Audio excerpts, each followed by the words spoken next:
Did you turn it on? Yes. It's on. Hi. Okay. Hi. This is June Sanchez.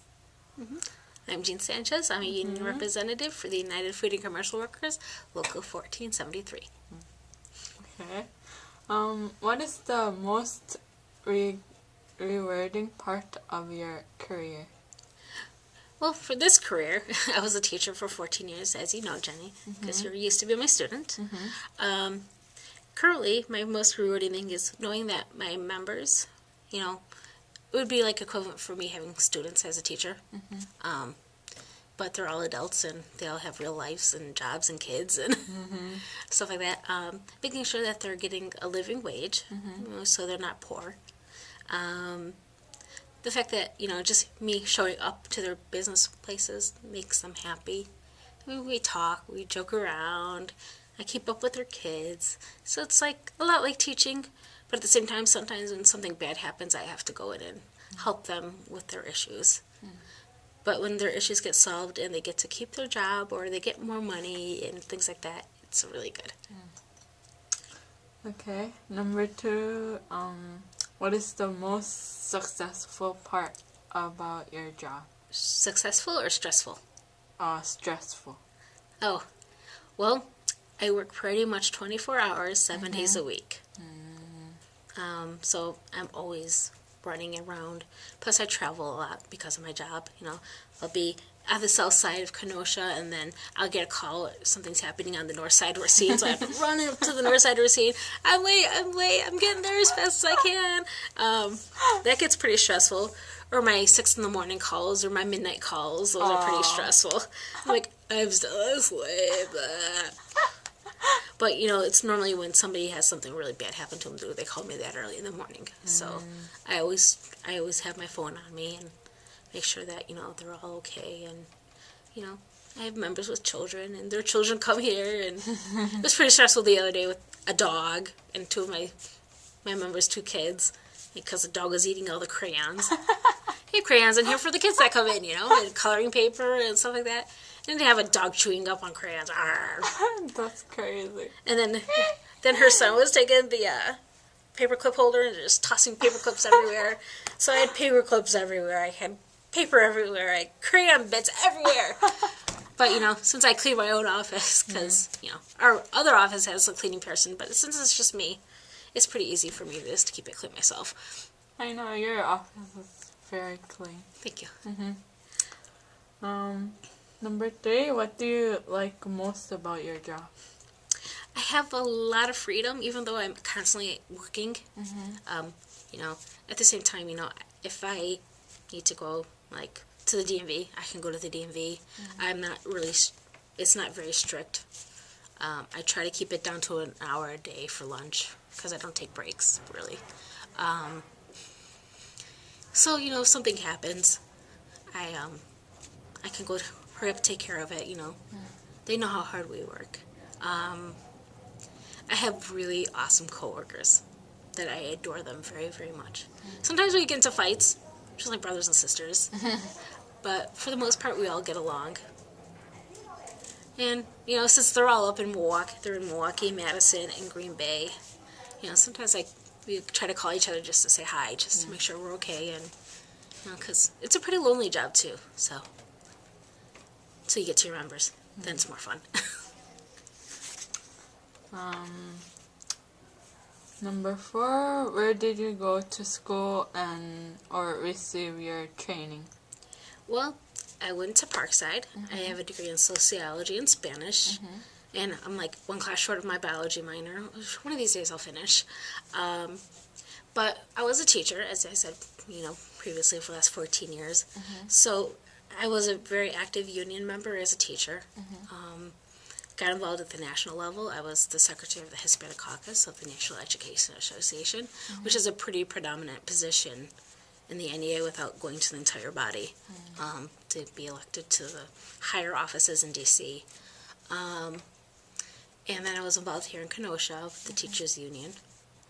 And so all the training I had through the Teachers Union kind of just led me naturally to this job because it's a union also. So we work for the benefits and the rights of anybody who works. So I had a lot of training there, but with my sociology and Spanish degree, I use that here all the time. Because I translate all the time for people. I have members who don't speak English, so I'm always having to use Spanish too. Number 5, if you had to do it over, would you choose this career path again?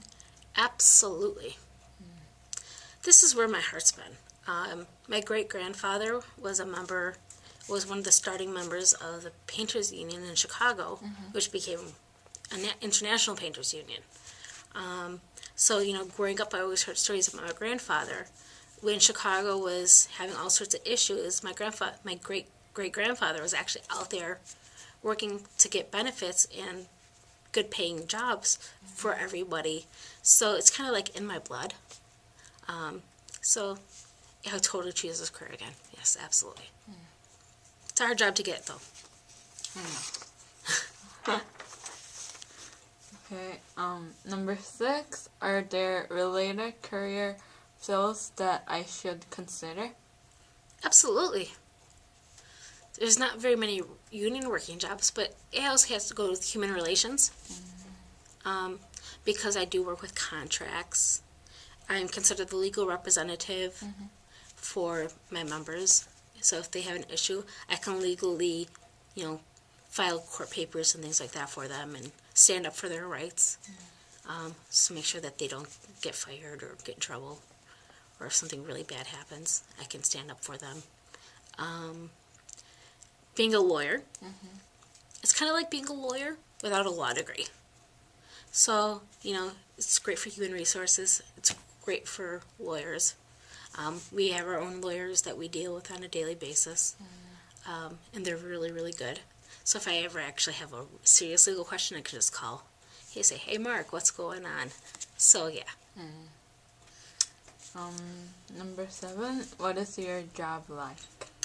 Well, at 8:30, I try to be here and answer all my phone calls from the night before and the day before, and make phone calls to people who might have called me on my cell phone or left me a message.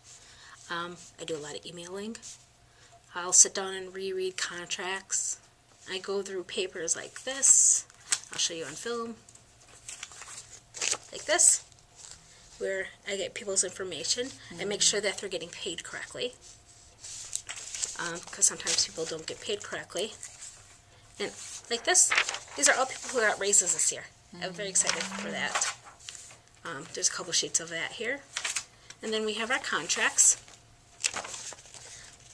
So we sit down and negotiate contracts with the presidents and vice presidents of major companies.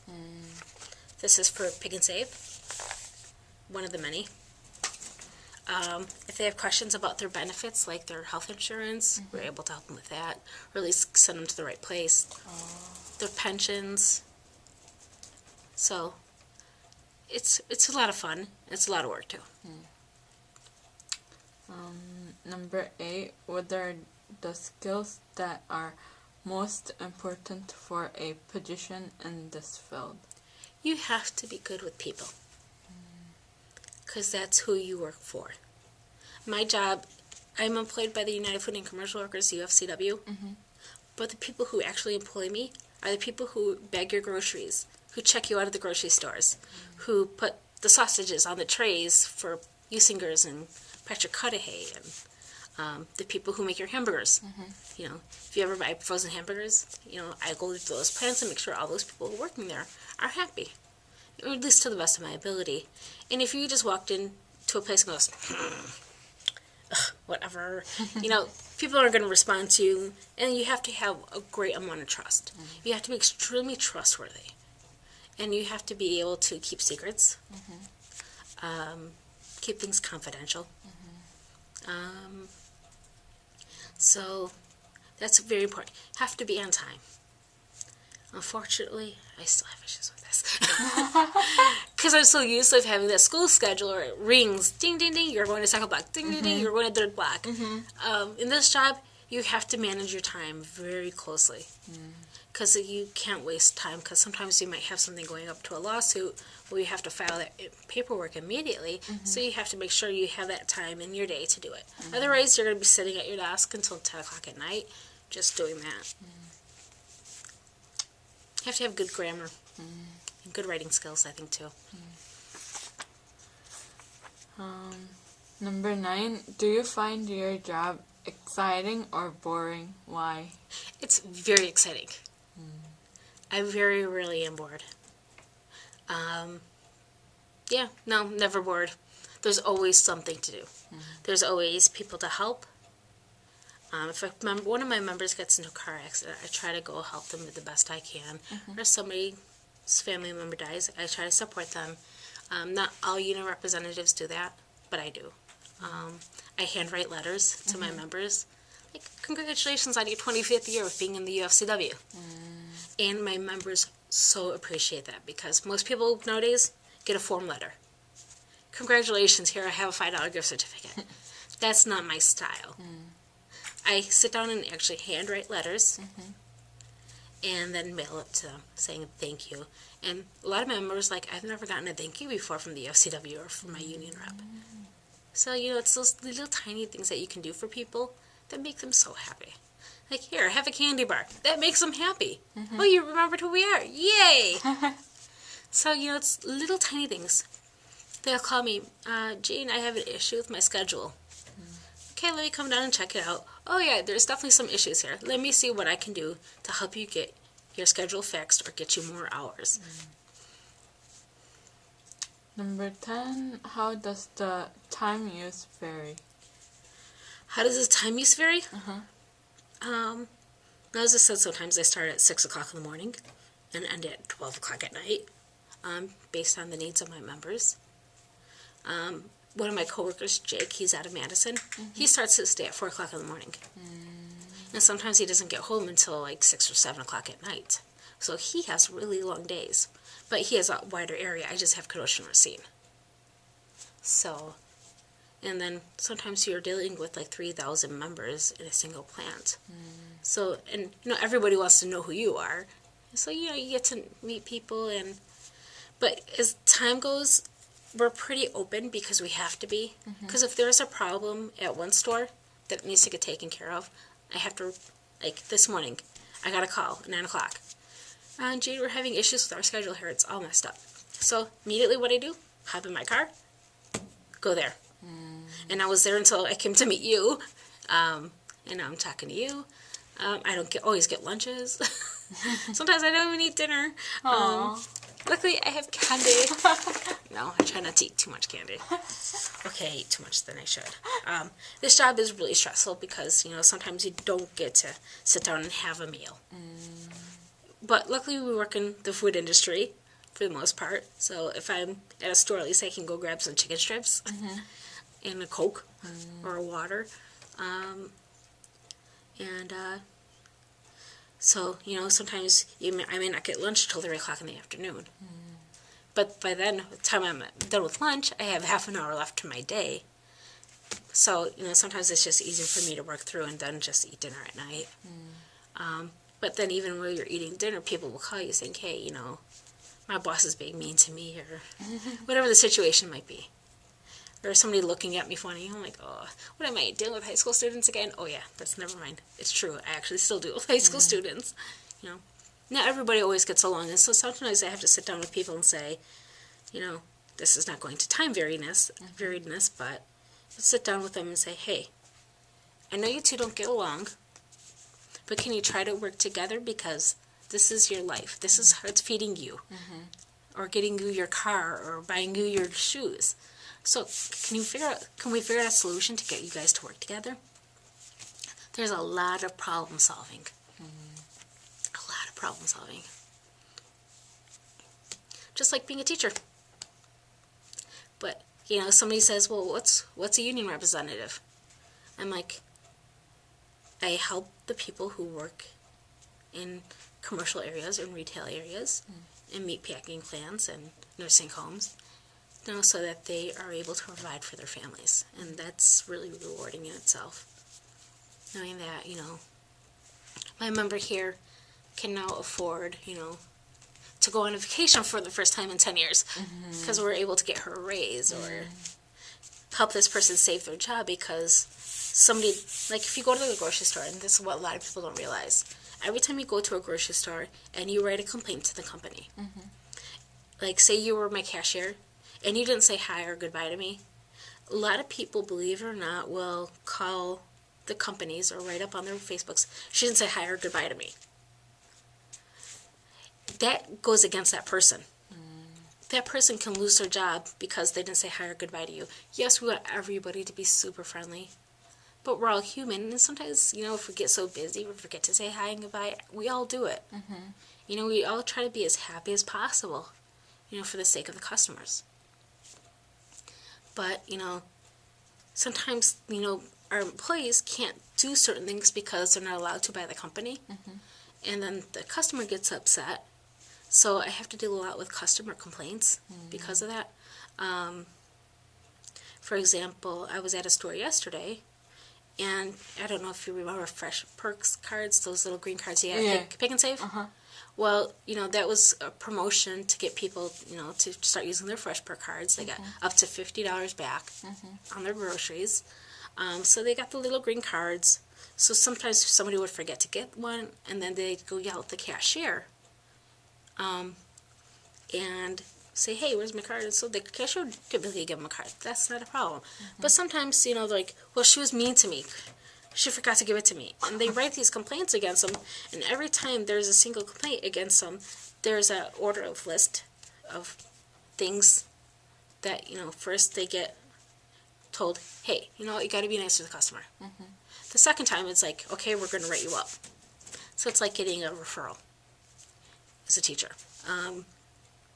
Then the next time it happens, you can get suspended for 2 days.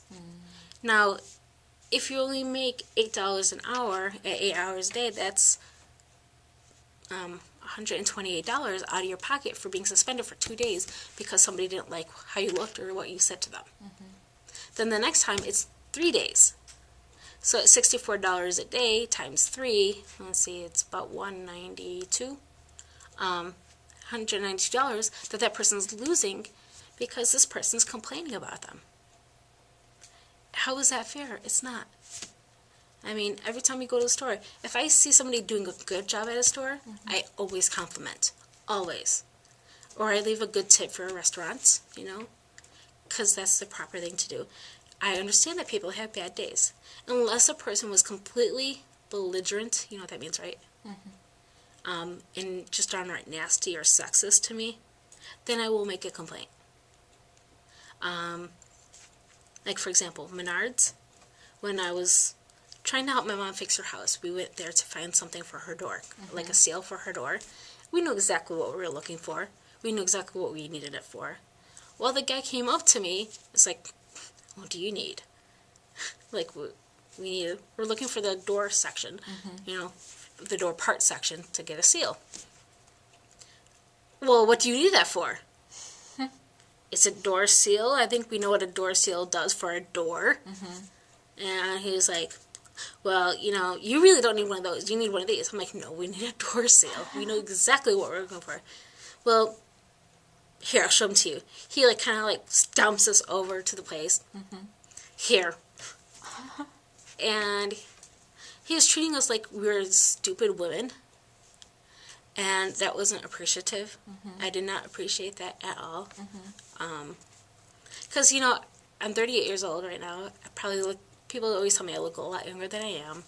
And plus, being only 4'10", it's harder. Okay, I'm totally going off the tangent here, but that's okay. And that was the only time I actually complained. And what's funny is, at that time, my brother was the manager of Menards. So I complained to my brother. Because who else am I going to complain to? My brother's the best person for me to complain to. So, Doug, why are you people so stupid at your store? And occasionally I get that, where, oh, you're just a little kid. I'm like, I'm 38 years old. I'm not a little kid. I must be doing something right to be 38 years old have this wonderful job, because I love this job. It is so much fun. It's just I'm always doing something or fixing a problem, making solutions. So that goes back to why did this person call about you? What did you say wrong to them? Nothing. Like, okay, you did something wrong. Else I wouldn't be complaining. Well, yeah. I'm like, well, unfortunately, I still have to represent you. Even if you did something wrong, we can try to fix it and make it better. We can go on our way, But sometimes, people, I had a customer complaint. Seriously, she didn't say goodbye to me or tell me have a nice day. And she's getting suspended for 3 days because she didn't say thank you. We're human. We make mistakes. So that's a lesson to you people watching this. If you go to a store, compliment. Try not to complain. If you complain, just complain to the person. Say, hey, you know what? I didn't appreciate that. It makes a huge difference in their lives. Trust me. Because I can't tell you how many people I have met who have been fired from their jobs because a customer didn't just like the way they looked at them. So, again, going with those FreshBooks cards. Oh, this is kind of bad. Okay, so we had those FreshBooks cards that they were handing out, for the pick and save, and they have now since expired because they ended a couple of days ago. There are people still trying to use them. I know they're getting really upset because they can't use them anymore, even though it says right on there that's the date. So what's going to happen is that cashier says, sorry, I can't accept it anymore, is probably going to get a customer complaint against her because she didn't take them. So the best thing that they can do is that you can go ask a customer service counter, but yet she'll get dinged on it because she wasn't being polite enough to the customer, saying, sorry, I can't accept them anymore. So it's little tiny things that, sometimes we have bad days and then we push it off onto other people that we think are below them. And that's not cool. See, in my job, I fight for equality. Just because you're a bagger doesn't make you any less important than a manager. Just because I'm a union rep doesn't make me any more important than the cleaning people. You've got to treat people equally. That's true. And that's what my job is about, is trying to find equality for everybody. And there's a lot to my job. And trying to make sure that, public policy, politics, that, people understand. It's a tough job. Making sure people get paid better, Minimum wage is, $7.25 right now? And if you take it, if somebody starts at their job, gets $7.25 an hour, great for high school kids. It wasn't meant for adults. I always say they should start adults at like $9 or $10 an hour. If you're over 18, start you at $9 or $10 an hour. 16 to 18-year-olds should still be under their parents. But once you hit 18, you're on your own. I think the minimum wage should be raised. And that's something that we're fighting for in our jobs. Make sure everybody gets paid correctly. Well, thank you. You're welcome, Jenny. Bye, everyone.